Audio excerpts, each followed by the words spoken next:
there was this idea that the righteous Christian will know the difference between the merchandise, the stuff, the earthly stuff of value, and the pearl of great price. And so the question is, what does that pearl represent? Welcome to Soror Mystica, a podcast exploring life's mysteries and magic through its symbols. I'm Mariana Lewis, an archetypal tarotist. And I'm astrologer Christina Farella. And just as the Soror Mystica guided the alchemist through his holy work, we hope to be your mystic sisters in these conversations, guiding you deeper into the symbolic life.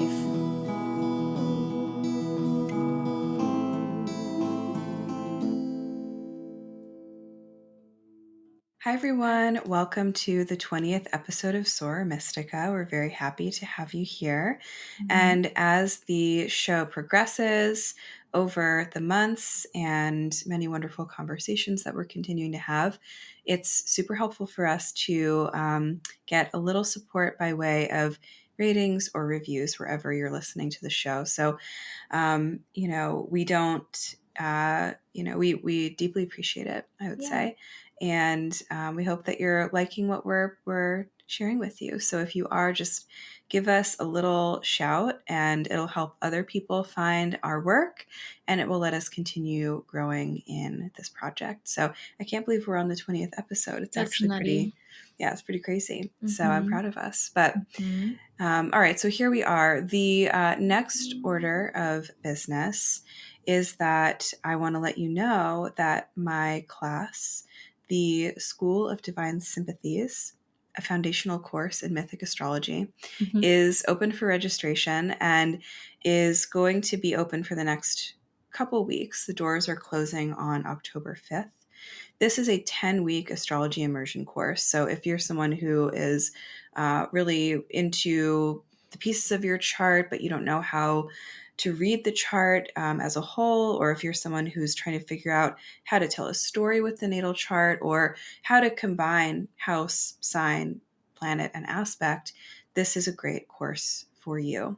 So I'll take you through 9 weeks of live lecture, where we will cover the foundations of the natal chart, how we read planets in the different houses, how we do aspect work, how we do transit work, and we close out with a really rich lesson on astrological magic. So it's kind of like a one-stop shop for learning how to read your chart, and I'm very excited. This used to exist as the Divine Art of Astrology course. So if you've taken that with me, this is a slightly refocused version of that, but it's lovely, and I think that it seems like people get a lot out of it, and I'm excited to offer it again. It's really phenomenal. It's it covers all the basics, but then it also actually teaches you how to make meaning of it, which is what we miss from so many of these sorts of things. It's like, oh, hey, you gave me all the information. Now what in the world do I do with it? Right. And that's astrology.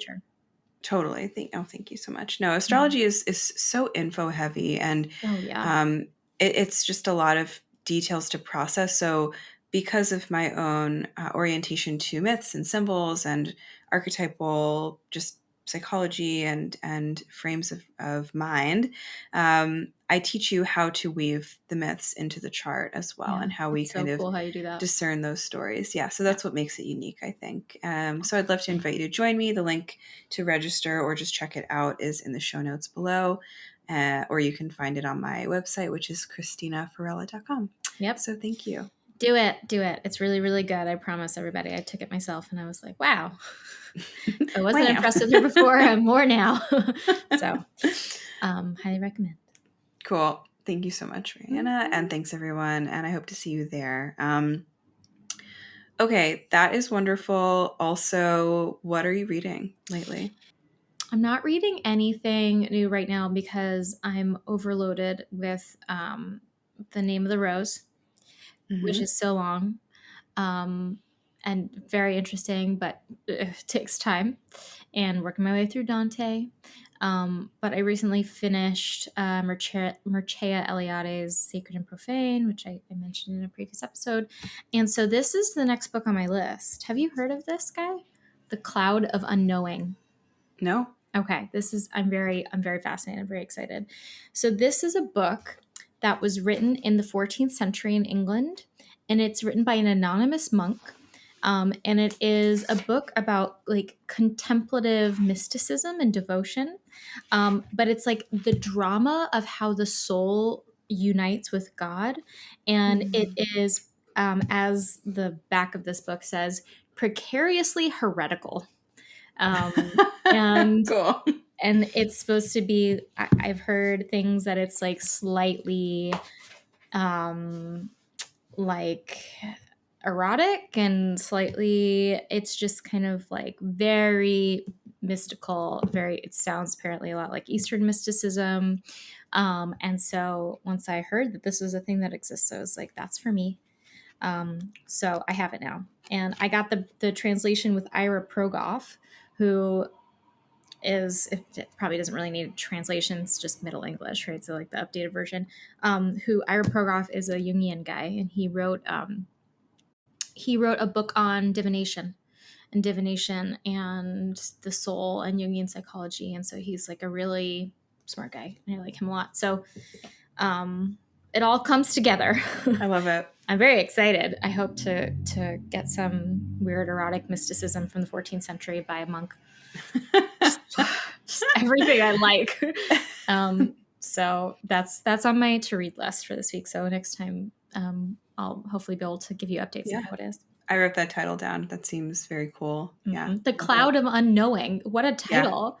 Yeah. Like even that title is like, you think it's going to be some contemporary like Instagram poet who wrote that, you know. Totally. And it's actually like a 14th century monk. So oh, that's awesome. I'm very excited. It is very dreamy. Yeah, that's wonderful. Cool. That's great. I love that. Before you tell us what you're reading, happy birthday. Thank you. Yeah. It's my birthday today. Not when we're recording, but as you're listening, everyone, it's my birthday now. And I keep aging. And so that's what's going to happen. I need to go find a baby to eat, like a good witch, so I can stay young forever. I'm just kidding. You bathe in its blood. That's good. We're starting off strong. Anyway, I'm very grateful that this podcast exists and that you're my friend. And we're grateful for you and all the years that you've lived on this planet. All the thousands of years.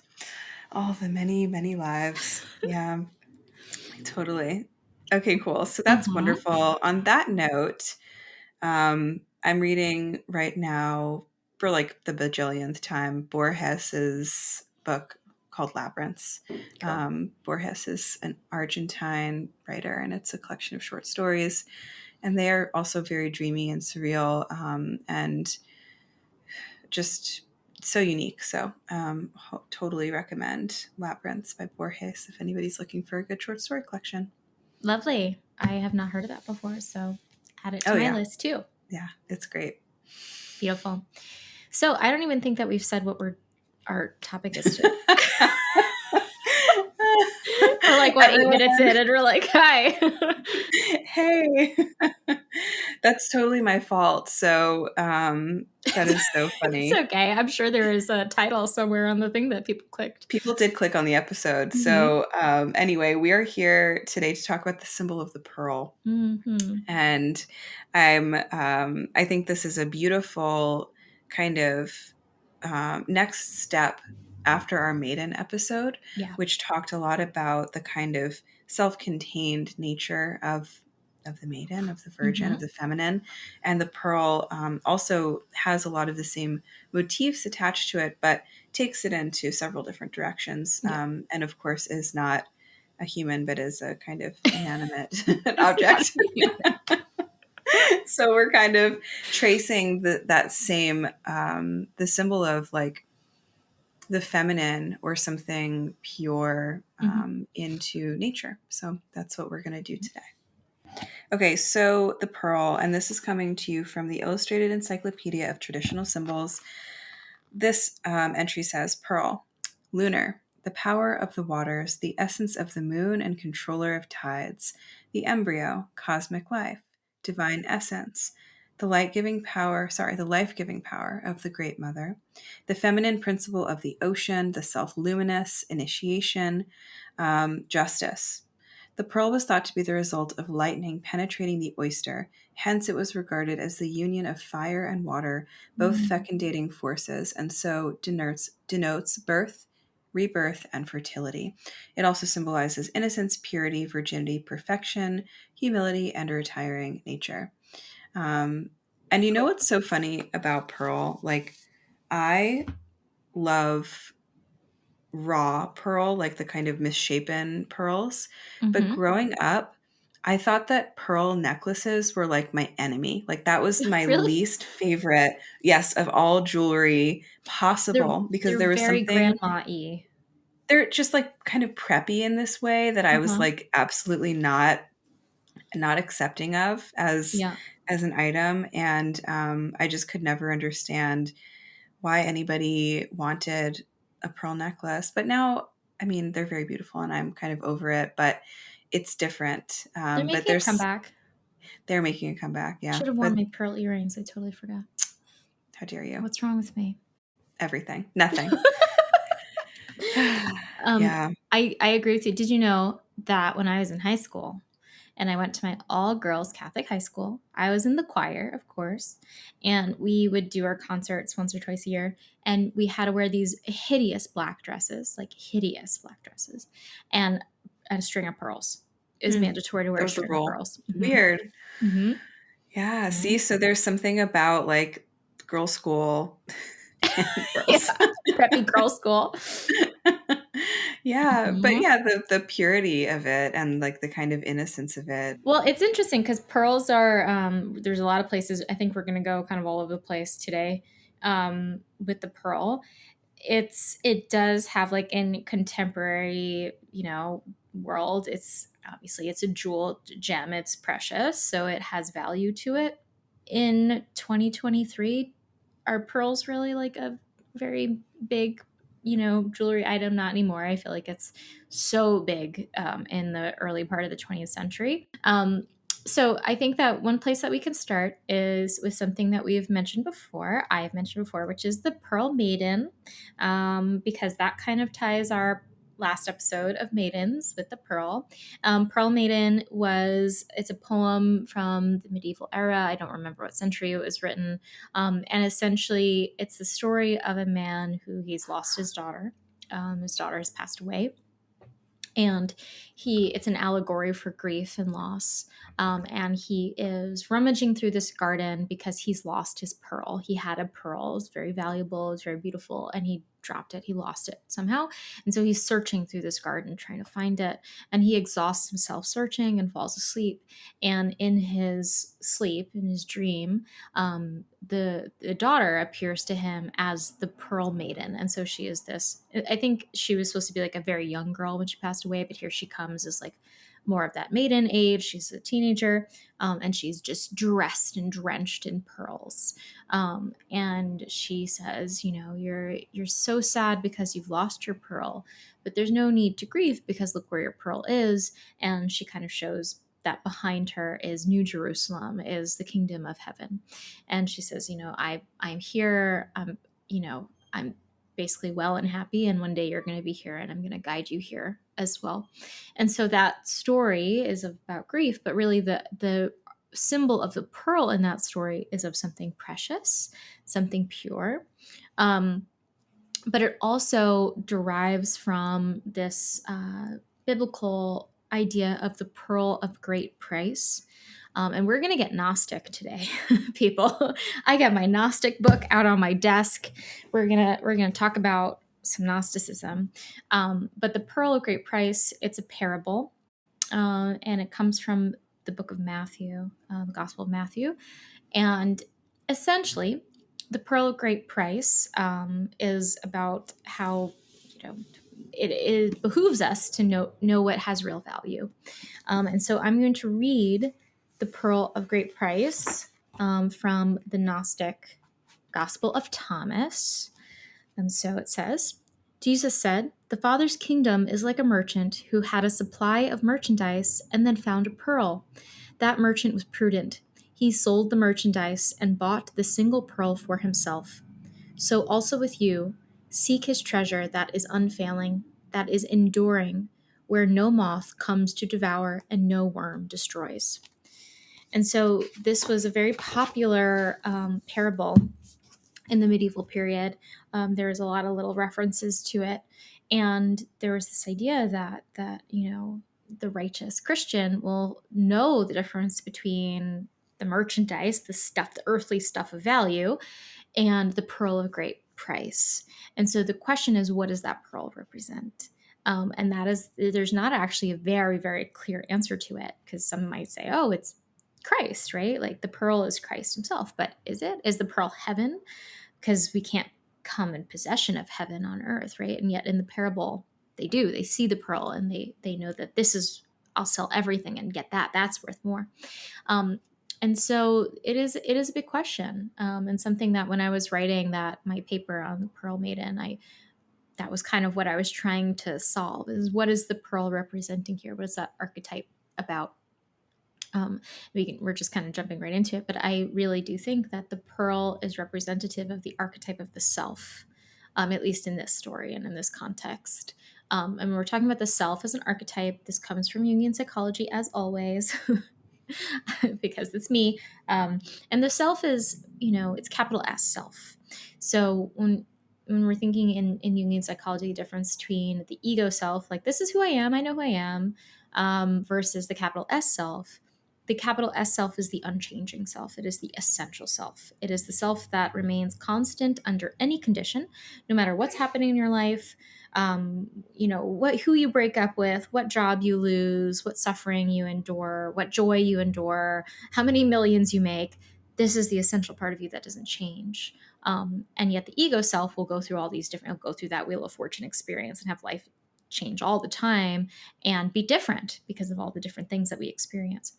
But that essential self is the thing that's unchanging and the thing that we can find in our lives. That's kind of like the goal, right, of seeking this self and being at one with it. So that's I think where we can start in terms of talking about that pearl maiden. Kind of like conflates these two images of like the maiden, the anima figure, and the self figure, which happens a lot in stories, because the animas, as we said in our last episode, which if you haven't listened to it, go listen to it, it's a really good one. The anima is kind of that soul figure. So the soul and the self are very similar kind of ideas, and so it's all kind of like this neat little package of seeking true identity. What's interesting to me about that is this idea of the self and the soul, and how I don't think that that's the same as like the ego, right? Yeah, yeah, It's different. it's different. And I wonder if we can break that down, because how do we really define self in this context? If the pearl is going to be symbolic of that, if the maiden or the anima is like the soul, the self, because we think of selfhood as like I am me, I am me, Yeah. it's me, but it's not. It's not. It's not a one-to-one correlation, at least in the Jungian mindset. So yeah, Yeah. tell me about the ego and the self. Yeah. So I have Edinger already on my desk. So this is this book. Did you read the whole of this book? I started it, and you have just reminded me that I need to. Pieces of it, yeah. Yeah. So this book is Edinger's Ego and Archetype, which is individuation and the religious function of the psyche. And so what he does in this book actually is a big part of it is the breakdown of the ego self axis. And the idea is that the self as an archetype is something that has a numinous quality to it. It's kind of like the I'm thinking of Joseph Campbell. He would say it's like the Buddha identity, like the Buddha self, and that Buddha was enlightened when he realized that he was it, like he was that huge archetypal Buddha self, and so his ego self kind of like died to the Buddha self. Now we're real people, so we don't have that experience in a like literal way generally. Maybe some people do. Cool. But I think that when we're talking about that capital S self, it is the part of us that feels numinous. It's the part of us that we tap into and we go, oh my gosh, like, yeah, I am all of this. I am part of every thing in the world, and also there is a part of me that is unchanging. This is kind of what I feel when I think about the star card and how it comes right after the tower, because the tower is like literally all the stuff the ego is trying to control, and it breaks down, and the star is like, screw all that. Look at that. Look at that light. That's been in you this whole time, hasn't it? And so does that experience of remembering that essential self that feels somehow way bigger than us. Whenever I talk about the star card and I have a client and pull it for them, I'm like, we're not even going to talk about it because I'm not supposed to know. This is for you to know. Like, to talk about it is to desecrate it in a way. You know what that essential part of you is, that is connected to everything, and that has a profound meaning that no other human will ever fully understand. Only you understand it in that deep, deep way. And that is what being in communion with the self looks like, is knowing that and having faith in it, and divorcing that from the ego idea of like, well, that means I have to write a book, right? And I have to make $10 billion. And like, this is what this means on the physical plane.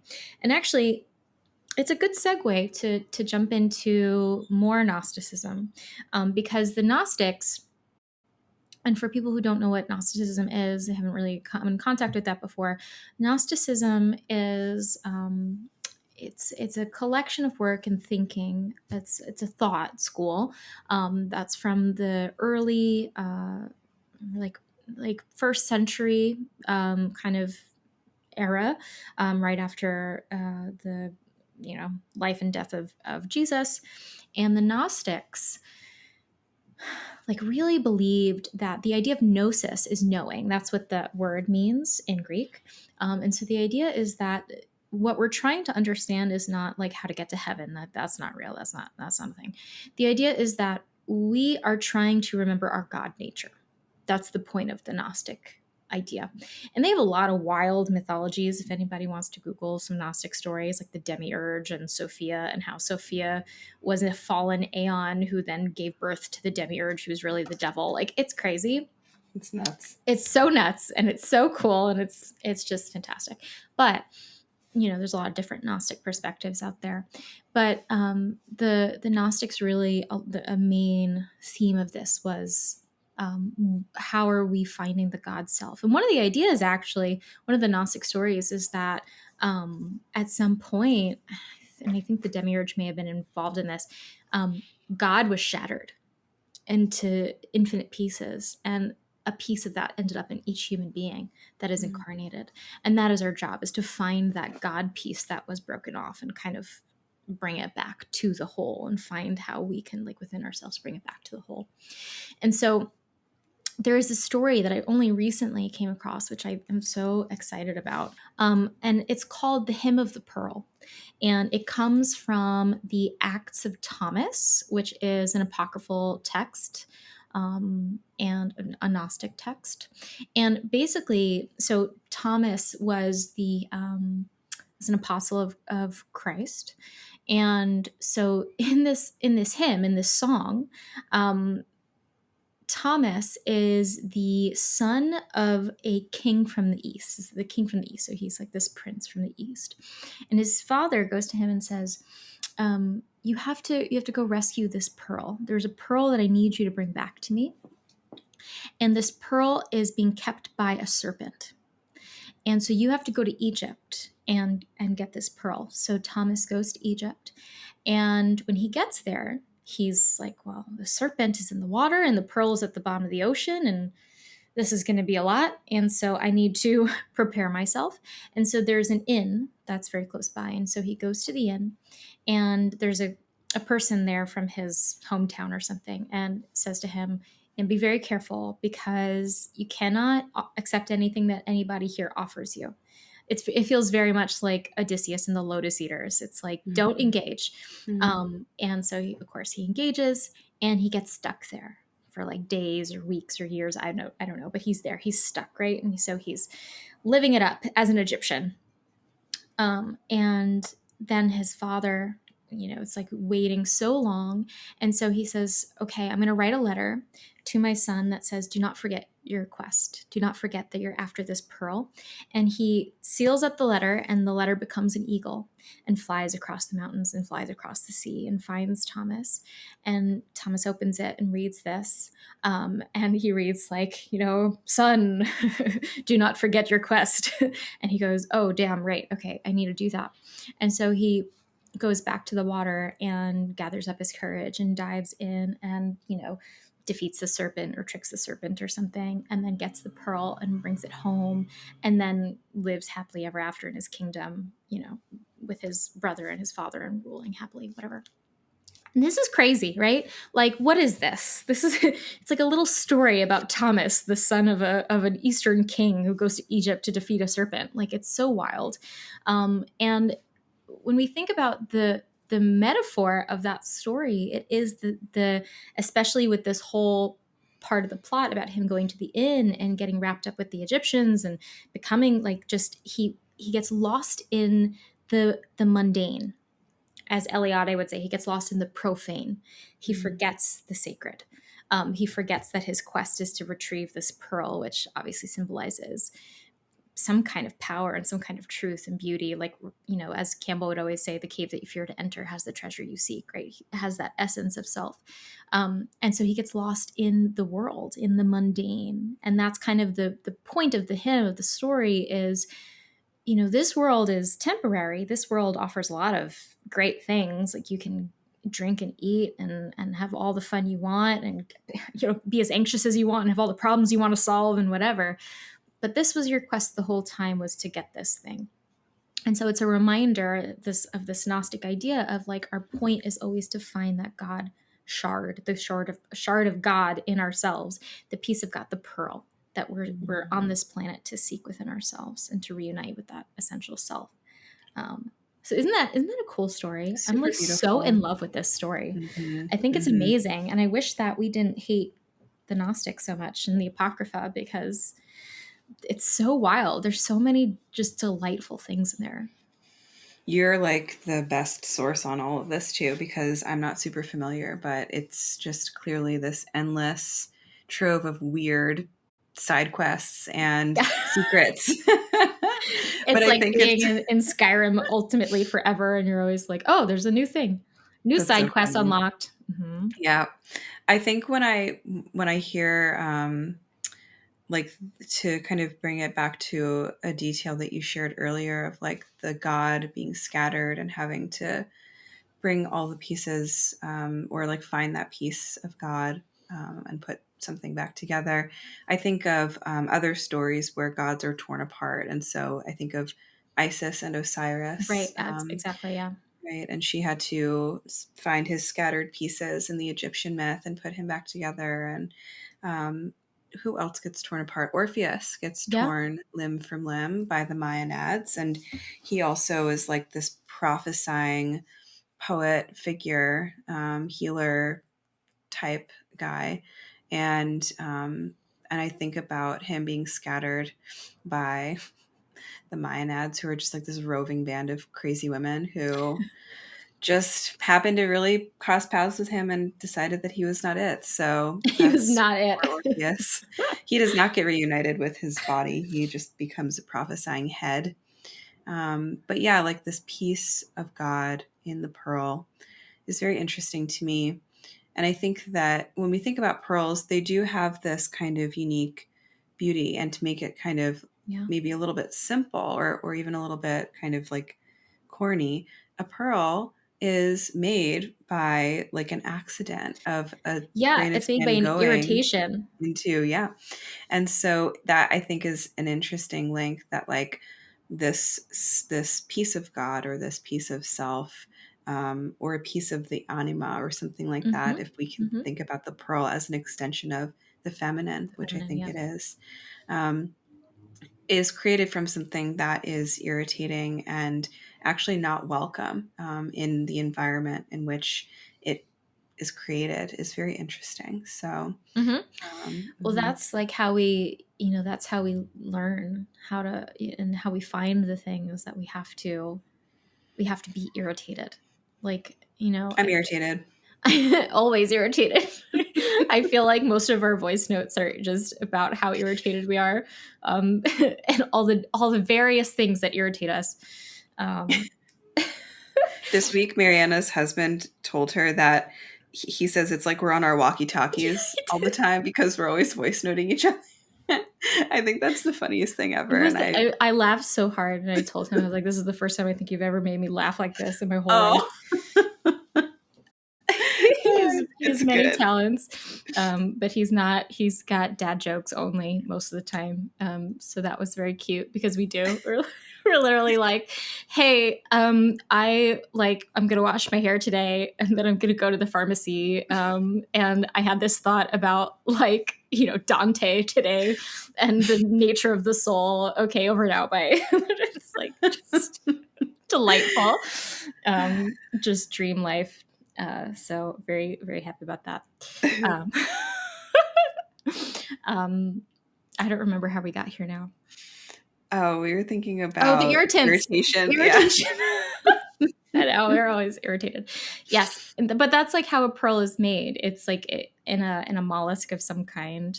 There'll be like a piece of sand or something that'll get under the flesh of the clam or whatever it is, and it'll it's so gross. It'll like spread its mucus around it, and this will build and build and build until it becomes this gorgeous thing. And that in itself is like a metaphor that is so potent for how we meet these irritants and these experiences in life that challenge us, and how that's kind of the task, is to find what is, I don't want to say like what's beautiful about it, because that feels very toxic positivity to me, but like how that gets us deeper to what the inherent beauty is in ourselves, right? And the truth of who we are, that we love, that we do adore, and where our strength lies in that. And how we can fix things and heal things and make them better. It doesn't, just because we have an irritant doesn't mean we're gonna explode, and die, and lose ourselves to that. So yeah, that's important Yeah, too. totally. And I think that the idea of the pearl being created in an enclosed environment too is interesting. That, like, it's almost like a metaphor for maybe the limitations of our own lives, like the kind of Mm-hmm. boundaries of our own lived experience. But inside of that experience, we're creating this pearl-like essence of the self Yeah. over and over and over again. And so, yeah, it's very interesting to take the pearl from, it's interesting that, again, we have this example of a man seeking the pearl, like Mm-hmm. the feminine. The pearl is also associated Yeah. with virginity and purity and stuff like that. So that's another example, I think, of what we talked about in the last episode, where we were talking about Yeah. the hero seeking the soul, or the feminine or the Yeah, it's like alpha. another iteration. I didn't even think of it before. It's like another iteration of St. George and the Dragon, Yeah. right? Hmm. Like how he's going off to save some princess or something like that, and he has to fight the dragon. And so Thomas is like fighting the serpent to get the pearl, but the pearl has the soul image to it, and then also the feminine image to it. It has that bivalent kind of nature, which we find a lot in medieval stories of rescuing a treasure and a girl at the same time, like doing both. Yeah. Yeah. Um, yeah, I think that the serpent too always is, to me, evocative of the feminine and of, like, the dark absolutely. feminine, Well, that's right? what the dragon represents. Hmm. In at least a lot of scholars think so. Of like in these stories, it's like fighting the dark feminine. It's fighting off the powerful nature of the feminine, and we want the docile feminine, because that is something that we can actually create relationship with.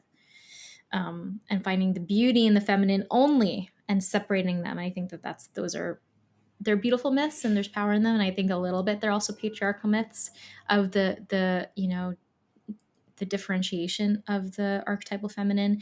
What would be the correct ending in a lot of those myths is that the dragon is the princess, and that Hmm. right, they're both the Yeah. same thing, rather than like, oh, kill that one, save this one. But it also, that story of St. Thomas also kind of reminds me of Percival and the Grail and the Fisher Mhm. King, right? That the Fisher King is kind of like, oh, my kingdom is dead and it's a wasteland and it's terrible. And Percival has to go and like save the kingdom and the Fisher King by finding the Grail. And like every night that he's there, they like come out with this parade and they're like have the Grail on display, and he can't recognize it. And he doesn't see that it's the Grail, and everyone's like, "Hey, Percival, anything interesting over here?" And he's like, "I don't know, no, not really," because he's so kind of taken with the kingdom and the feast and the princess and the things that he misses that the Grail is right there on the table. And then at the end, he does notice the Grail, and he has to ask the right question in order to get it and to return it to the Fisher King. And the question is, whom does the Grail serve? And he has to figure out that that's the question, because the answer is, of course, you. It's here for Wow. you. It's in That's service to you. beautiful. Mm-hmm. Good story. So it kind of has that resonance of like the forgetting or the missing of it in some way, because we're lost in the daily life. We're lost in like what's going on right now. What am I distracted by? And I think, in this time period in the Middle Ages and the, earlier time period, the ancient world, there are a lot of times, concerned with the material world. Like, don't worry about the luxuries and the all the things that you want to indulge in, because that's terrible and bad. The Gnostics in particular were very anti-body. They did not believe we should have bodies. We should be floating spirits and be no bodies, thank you, because we're all just part of God. We all just need to return to God, and God doesn't have a body. So they did have that layer to it of like, stop being lost in living, in like the physicality of living.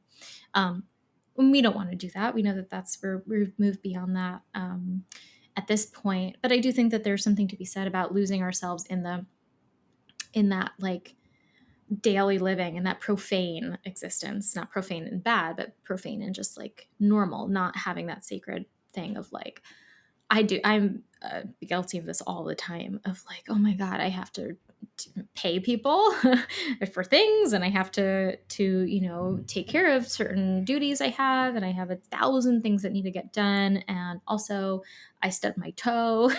That's so bad. My arm is like falling asleep and I can't type, and whatever stupid things are annoying me.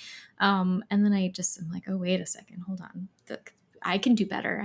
I can remember my quest, remember why I'm here, remember what I'm trying to do.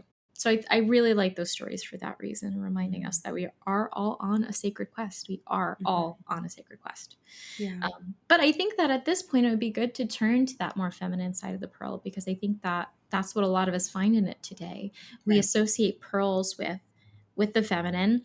If we think about gold or silver, these things, anybody could wear these things. They could, jewels and, jewelry generally are things that women wear generally. But like, even if you were to see today, like some guy with like some kind of a chain that had like diamonds in it or something, you'd kind of be like, wow, he thinks he's really cool, right? But if he were to wear pearls, you'd be like, interesting. Yeah. Pearls, they're What's going so on here? so feminine that we're almost Mm-hmm. like, it's like we can only like associate it with that side of things, which is very interesting to me. Mm-hmm. Yeah. They're kind of like just stand-in for the feminine, and I don't know. It's kind of like, yeah, it's very much part of that world. And so I think that the pearl being lunar is something Yeah. that we can kind of sit with for a little bit. Yeah. And I think that ties in beautifully with the idea of the search for the self, Yeah. because in terms of our astrological kind of symbolisms, or just even in general, that split between the sun and the moon, we do kind of orient the sun to selfhood, or maybe more so to ego, Yeah. and then the moon to the soul, which is hidden and Yeah. chthonic and nocturnal, and something that we're always in relationship with as the moon changes her face throughout her Yes. cycle. And I think that the kind of obvious sympathy between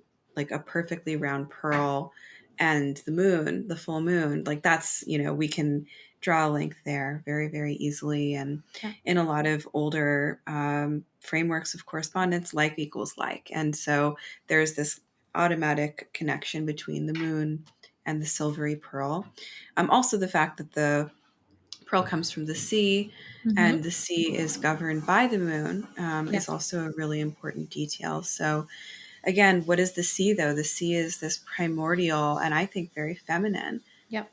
place of origin for all of life. It's like this big gestational space for everything that we need and everything that we have. And, Mm-hmm. so I do think that maybe pearlness can be rooted back into that sort of oceanic landscape and say ocean is the kind of environment or condition for finding the pearl, the self. I don't know. Yeah, no, Um, I love that.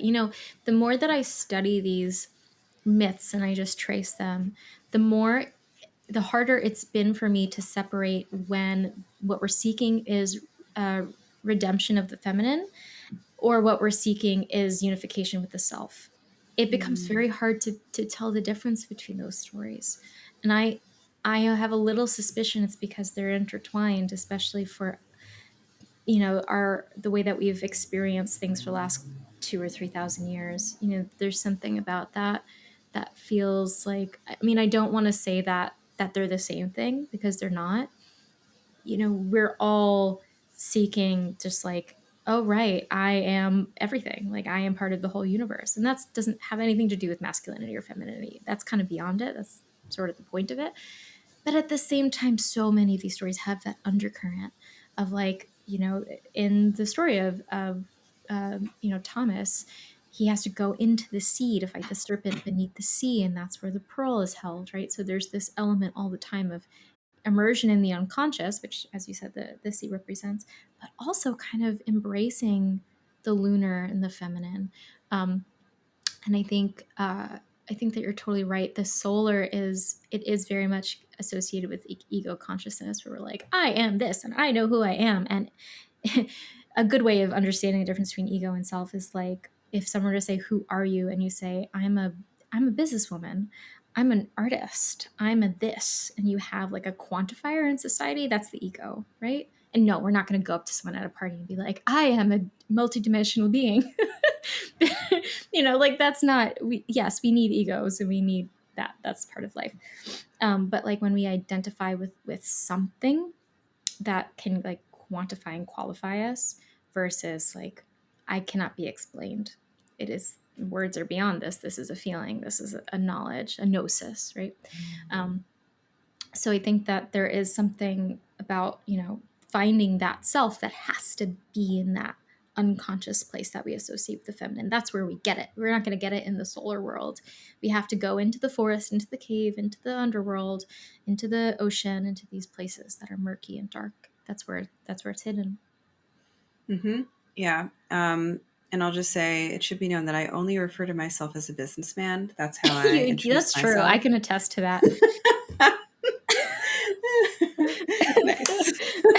That's the only way I introduce myself at parties. But yeah, so you're right that the going into the remote space is where we find the pearl, and that's where also we find the self, off in the weeds or off in the bottom of a cave under the sea. What I think is really strange about that list of symbols that we read as we were getting started, and maybe this is an interesting way to kind of maybe bring these pieces of light and dark together, is that the idea that pearls were created by lightning striking the Oh yeah, it's oyster. so cool. It's so evocative and so poetic, and so obviously there's like this very like clear sort of like phallic into like the oceanic thing happening to create this fertile, beautiful Yeah, symbol. absolutely. But also the combination of fire and water, which are fertilizing in their own way, both. Hmm. Yeah, And I I think think I, that, I yeah, mentioned to you yeah. the temperance image, right? Of the like, Yes, no, yeah, so that's what I was thinking of. It's, yeah. yeah, so remind people what about that. So in the image of the temperance card we have now is her holding 2 cups of water. But in the earliest images of temperance, which is like a virtue, a cardinal virtue, she often had fire in one hand and a cup of water in the other. And so she was mixing those principles rather than just water, which I love so much. I think that's so Yeah, good. we talked about that in our psychopomp episode. And Hmm. so thinking about the kind of blending of the two, or the what they bring together, So I think that when we find the pearl, when we find that connection to psyche or soul or self in this way, we get to then maybe reconnect with that more kind of high form of the ego, and we get to maybe balance the solar and the lunar, or the internal and the external, because we're kind of moving from a place of gnosis and of truth ourselves, when we find that kind of pearl center of things, maybe. Yeah, absolutely. I think that's so beautifully said. Okay. How do you feel? Do you feel like we've wrapped up pearls well? I feel like I could talk about pearl forever. But no, I think that this is definitely a good pearl talk that we've had. Did I ever tell you my great grandmother's name was Leonie Pearl? No, that's Isn't that a wild beautiful. name? Yeah, Leonie Pearl. Yeah. I think it's very cute. Yeah, totally. All right. I guess we'll move on now to a symbol. Okay, let's do it. If you're enjoying this podcast, we encourage you to leave a review or learn more about how you can support us on Patreon, where you can get access to some exciting exclusive offerings. Or you can connect with us by sharing a symbolic experience, whether from a dream or synchronicity, for us to explore on the show. Thank you to today's sharer, and please tell us your symbolic experience or connect with us on our website, sorormysticapodcast.com. Are you a small business looking to reach a targeted audience of people interested in all things esoteric? If this sounds like you, Soror Mystica would love to invite you to become an ad partner. We offer a highly tailored audience of mindful, curious, depth-seeking listeners, and we would be delighted to showcase your business and offerings to new hearts and new minds. Simply fill out an advertiser application form at our website, linked in the show notes below, or navigate to sorormysticapodcast.com/advertise with us. Are you a myth and symbol loving writer with a list of beloved stories that changed your life, but you can't finish one of your own stories to save your life? The Inspirited Word is the podcast for visionary but disenchanted creatives ready to stop second guessing their storytelling and to rediscover the deep, living magic in their craft. Join writer, editor, and host Mary Lanham on your favorite pod app or at inspiritedword.com. I listen to this podcast myself and I love it, so definitely check out inspiritedword.com. Hi everyone, Christina here. The School of Divine Sympathies, a foundational course in Mythic astrology, is a 10-week immersion in the art of chart interpretation for those who love astrology but want to learn to blend poetry, myth, and magic into their chart reading. This class brings the building blocks of the natal into conversation with mythic tales, and practical interpretive technique is bolstered by archetypal exploration. Empower and enchant your astrological eye by joining me when class starts October 5th. Get all the details of registration, including early bird offers, bonus seminars, and more at the link below or at my website, which is just www.christinafarella.com. So, this symbol is a very interesting one I'm very excited to dig into. So, 3 nights in a row, I've had unrelated dreams, but at some point, I go to the fridge. The first night, I opened the freezer and found a large toad hiding in the back. I was startled and asked someone to help me remove him. The next night, the toad was in the fridge, and I was sad he hadn't been removed, even still on day 3 when I tried to catch him and he hid. Clearly, I need to do this myself, but what is my fridge toad? It's a great question. That is a great question.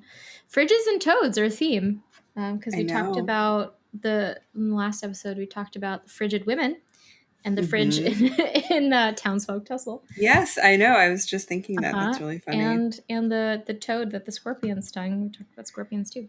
That's true. Oh my gosh, we're doing so great. So much continuity. Congratulations to us.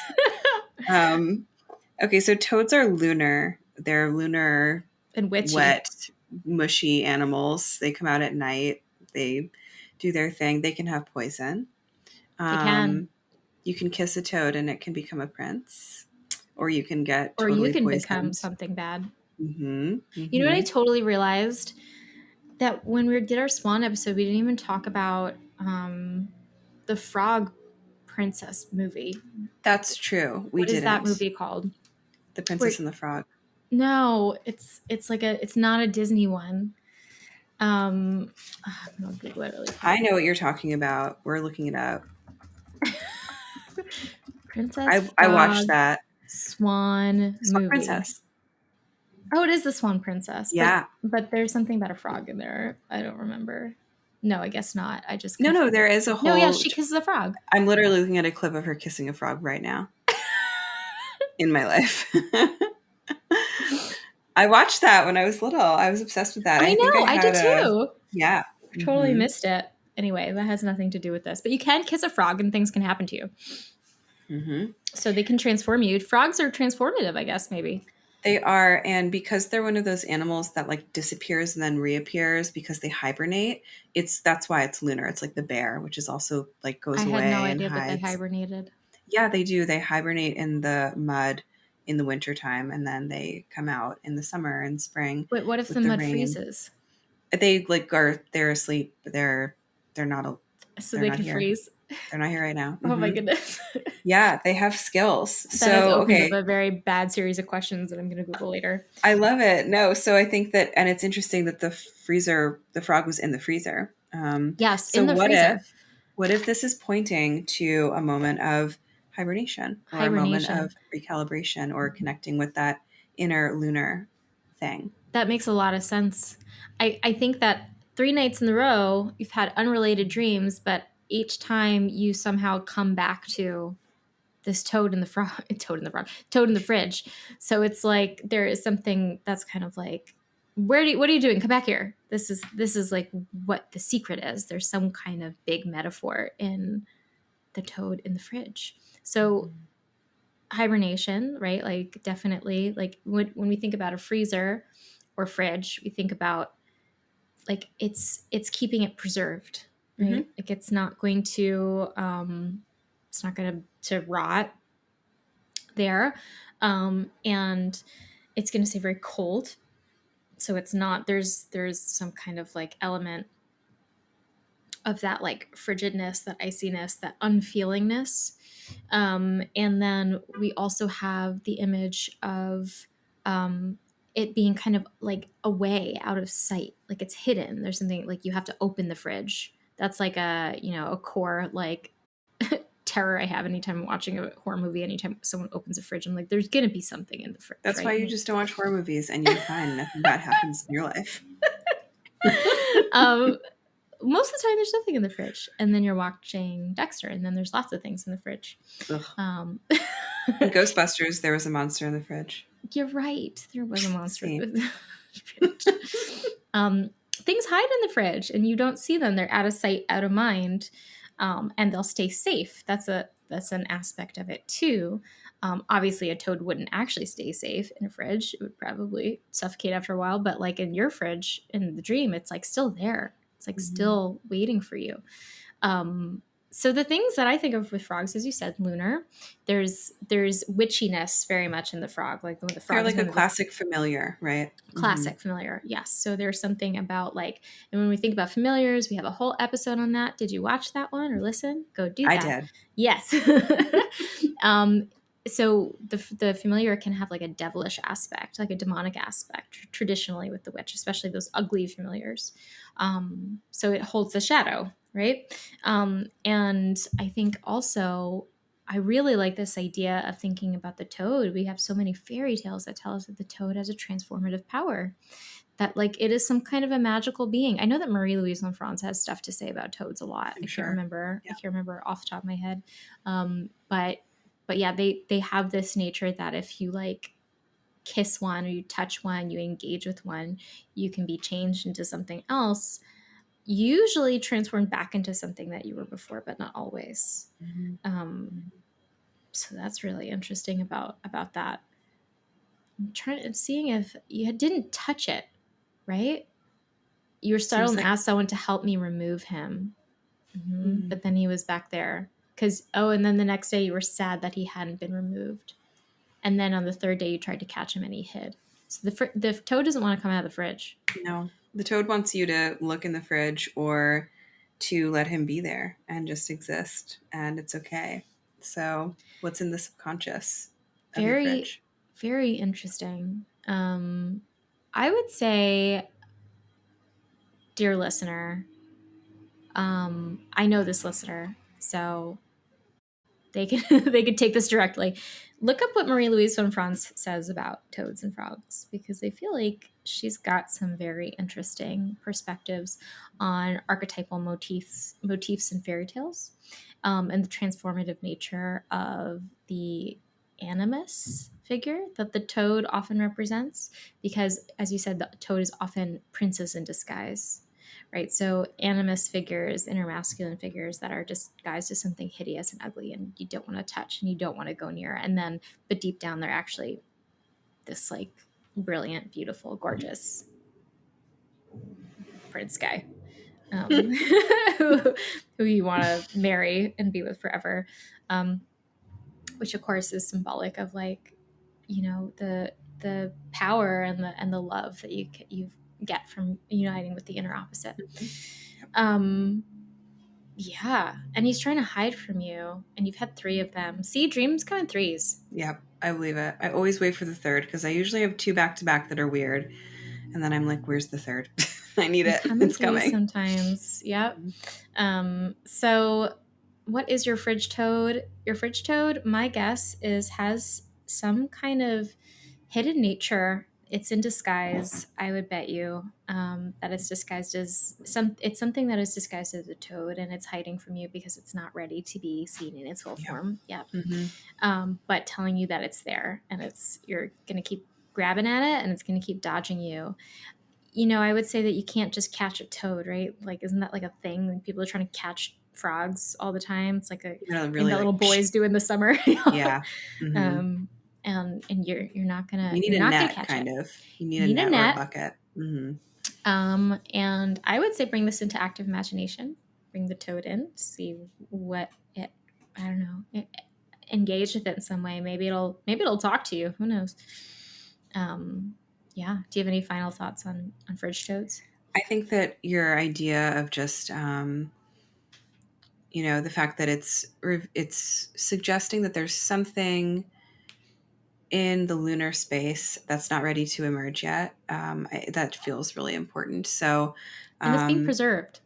exactly, it's not like it's there. Mm-hmm. So I think that that's like where my brain goes. I think that Mm-hmm. that feels like the juiciest suggestion around Mm-hmm. this. So yeah. Mm-hmm.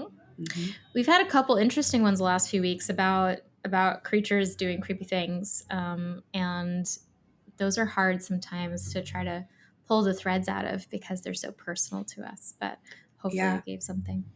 I think always looking for a toad or a frog and its imagery in your daily life, like, can feel like a synchronistic hit. So for our listener, next time you see the image of a Yeah. frog or a toad, just take note of where you are, get the chart of the moment, see Mm-hmm. what sign the moon is in, what's your transit situation like, or just like how are you feeling, what's going on around you, and what's the context. I think that's always like a good dream tool as well.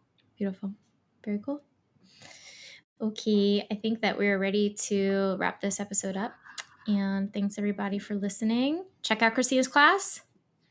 There's only a couple weeks left to register, so don't wait on that too long. Drop us a review, and yeah. Cool. We'll see you next time. Thank you so much. Thank you for joining us in our conversation today.